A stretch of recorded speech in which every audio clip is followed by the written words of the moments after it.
warahmatullahi wabarakatuh. Waalaikumsalam warahmatullahi wabarakatuh. Salam sejahtera untuk kita semua. Selamat pagi kakak, bos, dan teman-teman sekalian. Kami dari kelompok 2 yang terdiri dari saya, Hafilat Nufus, dengan NPM 2213036 sebagai moderator. Memperkenalkan diri, nama saya Estian Dita dengan NPM 2213038 sebagai presentator. Saya Rita Cecilia Francisca dengan NPM 22130320111 sebagai presentator.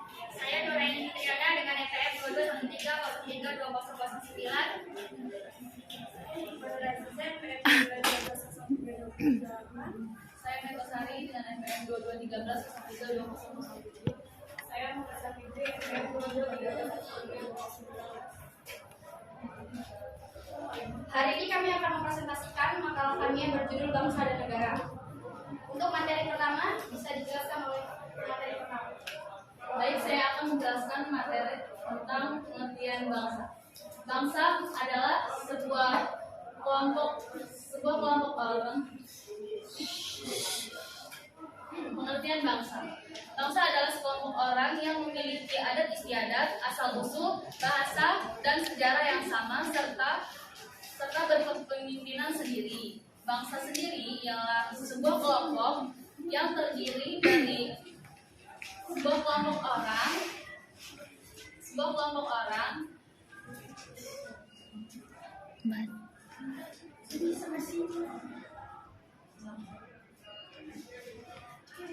adalah sekelompok orang atau bangsa adalah sekelompok orang yang memiliki asal-usul, adat istiadat, bahasa, dan sejarah yang sama dan berkepemimpinan sendiri. Bangsa adalah sekelompok orang yang biasanya disatukan oleh kesatuan bahasa dan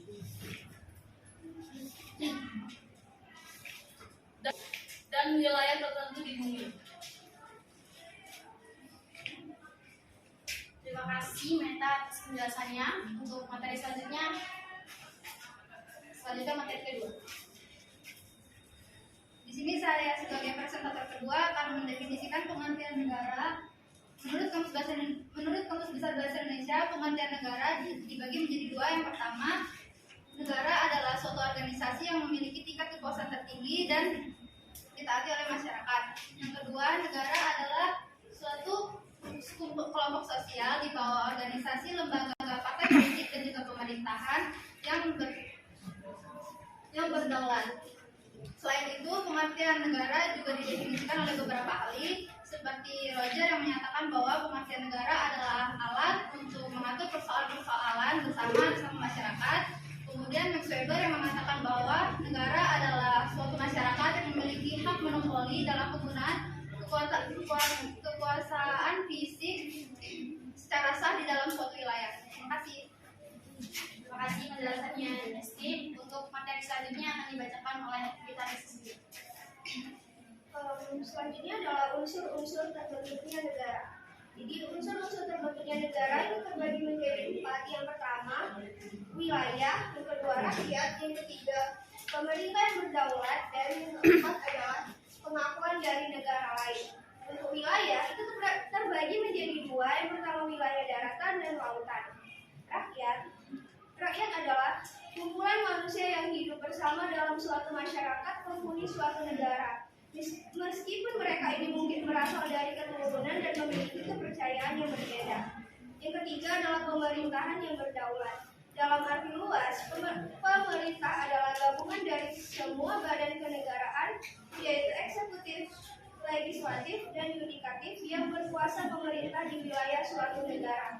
Dan yang keempat adalah pengakuan dari negara lain. Pengakuan oleh negara lain didasarkan pada hukum internasional. Pengakuan itu bersifat deklaratif atau evidenter, bukan konstitusi. Baik. Terima kasih penjelasannya. Kita untuk materi selanjutnya akan dibacakan oleh Fitri. Baik, selanjutnya yaitu bentuk negara Indonesia. Negara Indonesia merupakan bentuk negara kesatuan. Negara kesatuan yaitu bentuk negara yang sederhana tetapi menghasilkan negara yang berdaulat baik dalam atau luar. Terdapat beberapa ciri-ciri negara kesatuan yaitu terdapat pemerintah pusat yang memiliki kedaulatan baik baik ke dalam atau keluar. Yang kedua yaitu terdapat suatu undang-undang dasar yang berlaku di seluruh wilayah negara. Dan yang ketiga yaitu terdapat satu kepala daerah kepemerintahan. Dan yang terakhir yaitu terdapat suatu badan rakyat pemerintah. Negara kesatuan adalah sudah dianut oleh Indonesia sejak proklamasi kemerdekaan Indonesia tanggal 17 Agustus 1945.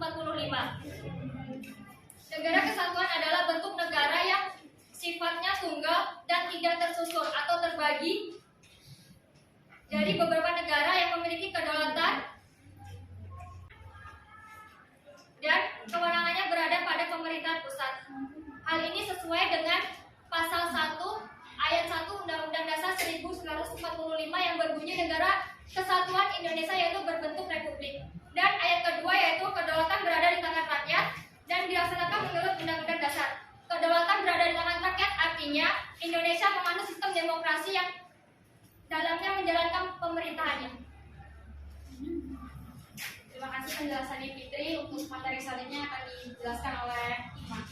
Baik, selanjutnya proses terbentuknya negara. Asal mula terbentuknya suatu negara dapat dibedakan menjadi 3 proses. Yang pertama secara primer, yang kedua secara sekunder, dan ketiga secara teoritis. Yang pertama secara primer, terjadinya diawali dengan adanya keluarga yang memenuhi kekuasaan masing-masing. Adapun tahapannya yaitu persekutuan masyarakat atau suku, kerajaan, negara, dan negara demokrasi. Yang kedua, secara sekunder, terjadinya suatu negara lebih pada pendekatan nyata atau kenyataan. Terdapat macam-macam asal mula terjadinya negara sekunder yaitu proklamasi, separatis, invasion, sesi, fusi, aktivase, dan penduduk atas wilayah yang belum ada pemerintah sebelumnya. Yang ketiga, secara teoritis. Terdapat beberapa teori tentang terbentuknya negara, yaitu teori tentang sosial, teori kekuatan, teori ketuhanan, teori historis, kedaulatan hukum. Terima kasih penjelasannya Ima. Untuk materi terakhir akan dijelaskan oleh Baik, materi terakhir yaitu proses terbentuknya negara Indonesia. Proses terbentuknya bangsa dan negara Indonesia melalui suatu proses yang begitu panjang. Sejak masa sebelum bangsa asing menjajah Indonesia seperti masa kejayaan Kerajaan Kutai, Sriwijaya, Majapahit, dan kerajaan-kerajaan lainnya. Kemudian datanglah bangsa asing ke Indonesia, maka bangsa Indonesia saat itu bertekad untuk membentuk suatu persekutuan yang disebut bangsa. Sebagai unsur pokok negara melalui Sumpah Pemuda pada tanggal 28 Oktober 1928. Prinsip-prinsip negara Indonesia dapat dikaji melalui makna yang terkandung dalam pembukaan Undang-Undang Dasar 1945. Kita dapat mempelajari serta menelaah dokumen kenegaraan Indonesia. Di antaranya adalah pembukaan Undang-Undang Dasar 1945, terutama pada alinea 1 sampai 3, yang dapat dijelaskan sebagai berikut. Alinea 1 menjelaskan tentang tata belakang terbentuknya negara dan bangsa Indonesia. Alinea 3 menjelaskan tentang kedudukan kodrat manusia Indonesia sebagai bangsa yang religius. Baik, sekian penjelasan dari kami. Jika ada yang ditanyakan, kami persilakan. Dari materi yang sudah dijelaskan tadi mengenai bangsa dan negara, saya ingin bertanya, apa sih bedanya antara bangsa dan negara? Sekian, terima kasih. Baik, sebelumnya izin memperkenalkan diri, saya Aisyah Suciningrum, NPM 2213-32024. Seperti yang sudah dijelaskan oleh rekan Nur tadi, bahwasannya kedaulatan berada di tangan rakyat, itu kan tinggi. Terus sangkutannya dengan yang sudah dijelaskan tadi itu, mengapa bisa hakikat negara itu bersifat memaksa dalam materi ini? Terima kasih. Baik, sebelumnya izin memperkenalkan diri, saya Feni Sundari dengan NPM 2213-32032. Izin bertanya, menjelaskan maksud dari konsep dasar wilayah kelautan. Terima kasih. Isi waktu untuk menjawabnya.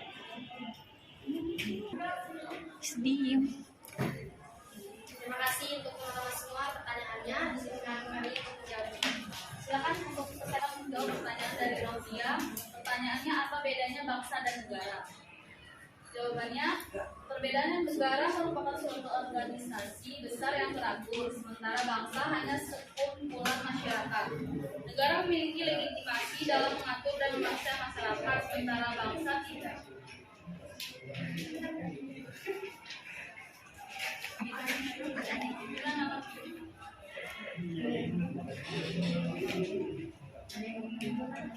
Apakah ada yang mau menambahkan? Ya.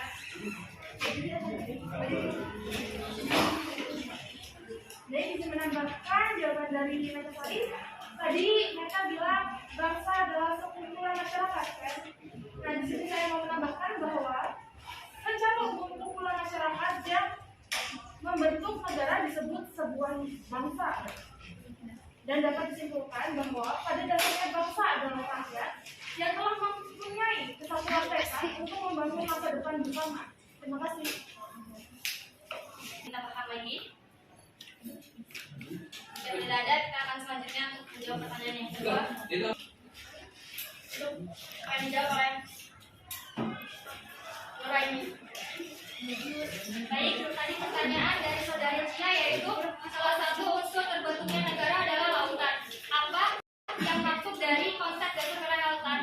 Baik, konsep wilayah lautan itu terdapat dua, yaitu konsep res nullius dan konsep res communis. Konsep res nullius yaitu konsepsi yang menyatakan bahwa laut dapat diambil dan dimiliki oleh setiap negara. Dan konsep res komunis yaitu konsepsi yang beranggapan bahwa laut adalah milik masyarakat dunia, tidak dapat diambil atau dimiliki oleh setiap negara. Cukup? Ada tanggapan lagi nggak? Apa dari kalian ada yang ingin menambahkan atau menyanggah jawaban dari presentator kami? Silakan. Yang ingin ditambahkan atau disanggah, untuk selanjutnya kami akan menjawab pertanyaan terakhir dari saudara Aisyah yang menjawab oleh dosen. Baik, di sini saya akan menjawab pertanyaan dari saudari Aisyah yang mengapa hakikat negara bersifat memaksa. Ini karena setiap negara memiliki kekuatan fisik secara legal yang berarti semua peraturan perundang-undangan yang berlaku harus ditaati sehingga kemakmuran dan ketertiban negara tercapai. Apakah saudari Aisyah sudah jelas? Memberikan contoh undang-undang yang memaksa itu dalam hakikat negara itu yang seperti apa? Atau contoh bisa dibacakan? Ya. Baik, saya akan menjawab pertanyaan dari saudari Aisyah. Pertanyaannya, contoh undang-undang yang bersifat memaksa ya. Contohnya yaitu terdapat pasal 22 UUD 1945 yang terdiri atas 3 ayat. Ayat pertama yaitu dalam hal kegentingan yang memaksa, Presiden berhak menetapkan peraturan pemerintah sebagai pengganti undang-undang. Ayat kedua yaitu peraturan pemerintah harus mendapat persetujuan DPR, dan ayat ketiga yaitu jika tidak mendapat persetujuan DPR maka peraturan pemerintah itu harus dicabut. Jadi menurut kalian apakah dari pasal 22 yang disampaikan tadi sudah terlaksana di negara kita? Yes. Pusing nih Pak. Yang sudah itu seperti apa dan yang belum itu yang seperti apa? Ada teman-teman yang ingin menanggapi pertanyaan dari Aisyah, bisa silakan. Menanggapi pertanyaan dari Aisyah tadi, bahwasannya ada yang terlaksana dan belum terlaksana. Kita ambil saja contoh dari anak anggota Ditjen Pajak RI yang sekarang ini. Bahwasannya dia sendiri ada mobil Rubicon yang dia nggak bayar pajaknya. Sedangkan kita rakyat biasa disuruh untuk bayar pajak. Padahal bapaknya sendiri adalah petinggi Ditjen Pajak RI. Itu adalah salah satu contohnya menurut saya itu. Dia kan anaknya nggak bayar pajak, sedangkan bapaknya itu petinggi pajak. Nah, sedangkan kita rakyat kecil harus membayar pajak. Pertanyaannya itu dari pasal itu yang sudah terlaksana apa dan yang belum terlaksana apa? Ya itu yang terlaksana kan kita sebagai Dan itu warga dari negara. pasal berapa? Pasal yang disebut tadi 22 ayat. Ayat berapa? 22 apa tadi? 22 ayat 1. Ada 3 di antara Jadi ya, tapi kan pasal 22 ayat 1, 2, 3 itu dalam hal ihwal kepentingan yang memaksa, Presiden berhak menetapkan peraturan pemerintahan sebagai pengganti undang-undang. Yang kedua yaitu peraturan pemerintah itu harus mendapat persetujuan Dewan Perwakilan Rakyat. Yang ketiga, jika tidak mendapat persetujuan. Nah, pasal 1, 2, 3 ini menurut saya kurang cocok untuk disampaikan dari masalah yang aku jelaskan tadi. Terus tadi rekan Nur Hayanti kan saya pasal 1, 2, 3 ini sudah terlaksana apa belum? Beliau itu menjawab ada yang sudah, ada yang belum. Nah, dari pasal 1, 2, 3 ini yang sudah terlaksana itu yang mana dan yang belum yang mana? Terima kasih. Izin menambahkan lagi, dari yang sudah saya jelaskan tadi, ternyata itu masuk ke dalam pasal 23A yang berbunyi pajak dan pungutan lain bersifat memaksa dan keperluan negara diatur oleh undang-undang. Jadi bukan yang dijelaskan Nuraini tadi. Dia masuknya ke pasal 23A. Sekian, terima kasih. Jadi saya izin menambahkan pertanyaan dari Aisyah. Jadi yang belum terlaksana itu pasal 22 ayat 1 dan yang sudah terlaksana itu pasal 22 ayat 2 dan 3. Contohnya adalah Omnibus Law. Terima kasih. Menambahkan dari saudari Rifka, menurut saya pasal 1 itu sudah terlaksana. Soalnya peraturan pemerintah sebagai pengganti undang-undang itu menurut saya sudah terlaksana sih. Yang kedua itu peraturan pemerintah itu harus mendapatkan persetujuan dengan peraturan rakyat. Iya benar, itu sudah terlaksana. Dan yang ketiga yaitu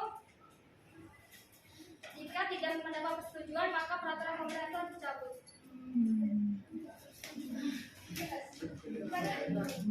Belum sih.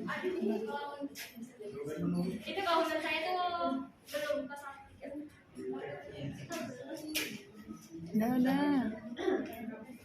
Bagaimana saudari Aisyah? Jadi bisa disimpulkan tadi kalau dari sudut pandang yang berbeda bahwasanya jawabannya juga berbeda. Kalau dari saudara Rinka yang belum terlaksana itu pasal 1, kalau dari saudara pemateri itu yang belum terlaksana pasal 3. Jawabannya subjektif. Udah. Terima kasih. Sekian pembahasan dari kami. Dapat disimpulkan bahwa